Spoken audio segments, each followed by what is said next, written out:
Hi! Tara samahan nyo akong mag-unbox nitong in-order ko. Alam nyo, di ba recently, lagi kong nababanggit na dinatnan nga ako last week. Pero sanay naman ako as someone na may PCOS and hormonal imbalance. And alam nyo, kapag may hormonal imbalance ka, syempre acne prone ka. At bukod dyan, meron kang mga unwanted hair sa face at nagkakaroon ka din ng hair fall.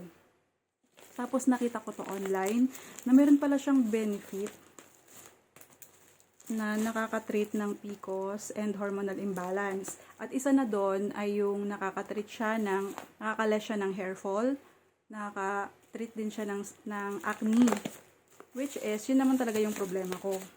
Kasi puro lang ako apply sa panlabas. Pero yung issue talaga ng skin ko ay nasa panloob.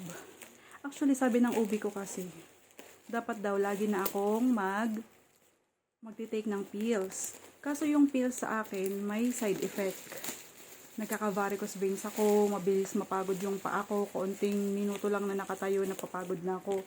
Tapos, inaano din sa akin ng OB ko na dapat mag-metformin ako. Kaso nung trinay ko yun, iba yung parang, alam mo yun, parang napaparalyze yung dila mo, na parang wala kang ganang kumain. Kasi parang yun nga yung purpose niya, na para makontrol yung sugar sa katawan mo. Or yung pag-crave mo ng matatamis, ganyan. Tapos nakita ko to, si Sipster Spearmint Tea. Tapos nag-research ako.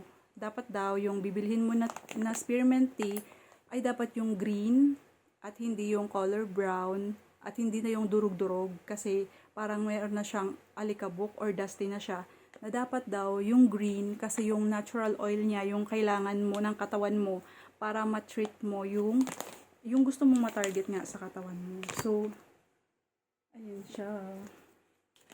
Marami pa siyang benefit, like pampasarap daw ng tulog, kung nahihirapan kang matulog. Tapos, sa ano yun, digestion. Meron pa sa may mga diabetes, maganda rin daw to. Pero ako kasi, personally, kasi last week parang alarming sa akin. Kasi dati, naamoy ko na siya, minty talaga siya.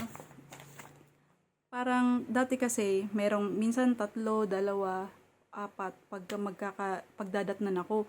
Pero last week, hindi ko na siya mabilang. Tapos meron na naman siya yung gaya nung dati nung nasa 20s pa ako na halos hindi ko mahawakan ng mukha ko. So, napapansin ko na naman na kailangan na niyang i-treat. Pero ayoko talaga mag-pills. Kaya ito na lang naisip ko. Ang tapang ng amoy niya, alam mo yung hindi ako nagsisigarilyo, no? Pero may tindahan kami. Pag nag-open ka ng kaha ng sigarilyo, ganun yung maamoy mo na mint.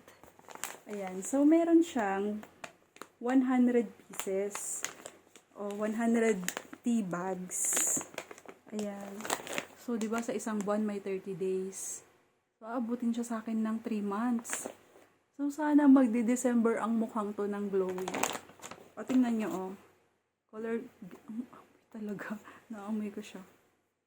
So, ko na siyang itry ngayon kung masarap ba yung tulog ko mamayang gabi. So, ayan siya. Color green pa siya. May nakita kasi, nag-research kasi ako yung iba color brown na. Yun nga yung sinasabi sa mga tips na dapat daw, piliin mo yung color green pa para makuha mo pa yung natural oil na meron sa kanya. Isara ko nga muna. Pero, baka i-share ko din to sa parents ko para masarap din yung tulog nila. So, ang laki niya, oh.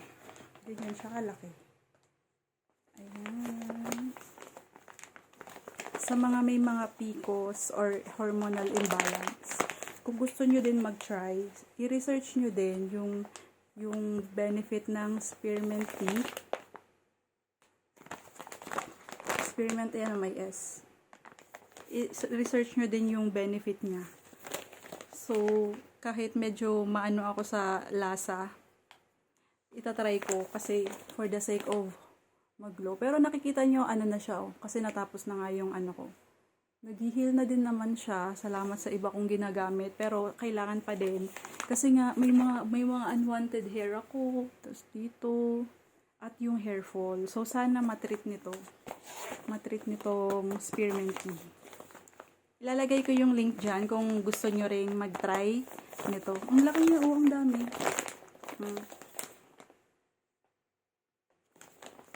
Try it kung gusto nyo din.